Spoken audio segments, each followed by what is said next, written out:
غار والے امام کے پاس ہے۔ یہ کتاب کون سے امام کے پاس ہے؟ جیسے اہل تشیع کا قرآن غار والے امام کے پاس ہے، یہ کتاب بھی ابو شیخ والی غار والے امام کے پاس ہے۔ میں نے انہیں بار بار کہا، اور میں نے تو انہیں یہ بھی کہا لڈو بھی کھلواؤں گا۔ المسلک المنصور میں میں نے لکھا اس کتاب کی زیارت تو کرا دو۔ کس کتاب میں ہے وہ؟ کون سی کتاب ہے ابو شیخ کی؟ وہ کتاب ملتی نہیں، کہتے تھی صحیح کہیں گم ہو گئی۔ مزہ آ گیا بھائی، چس آ گئی، عقیدہ موجود تھا لیکن کتاب گم شد۔ تو میں نے کہا جب تک کتاب نہیں ملتی تو ما انت بمسمع من فی القبور کو مان لو۔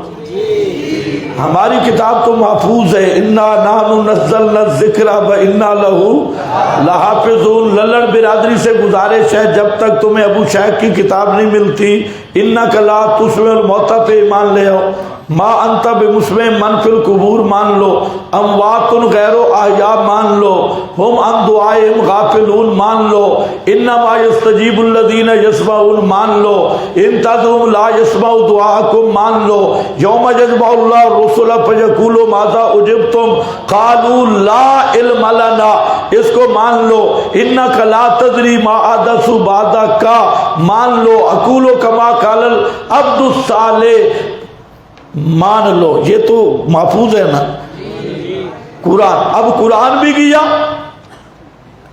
فہم صحابہ بھی، اور ابو شیخ کے پاس تشریف لے گئے، اور ابو شیخ والی کتاب بھی گئی۔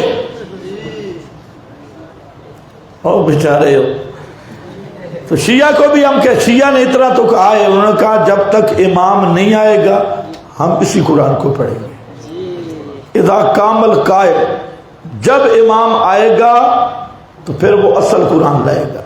تو کم از کم ہم للڑ برادری کو کہتے ہیں جب تک تمہاری کتاب غیب ہے قرآن کو مانو۔ اگر وہ تمہاری کتاب کہیں ظاہر ہو جائے تو بے شک چھوڑ دینا، لیکن اس وقت تک تو قرآن پہ ایمان لے آؤ۔ لانا چاہیے یا نہیں بھائی؟ ہم تو مشورہ ہی دے سکتے ہیں، عارضی طور پہ لے آؤ قرآن پہ ایمان، لیکن قسمت میں ہے نہیں۔ کاماں دے بچے ہنس نہ ہوں دے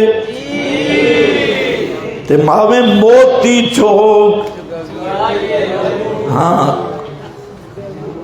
قدر نبی دا گرج کے جانے مردے کھامن والی،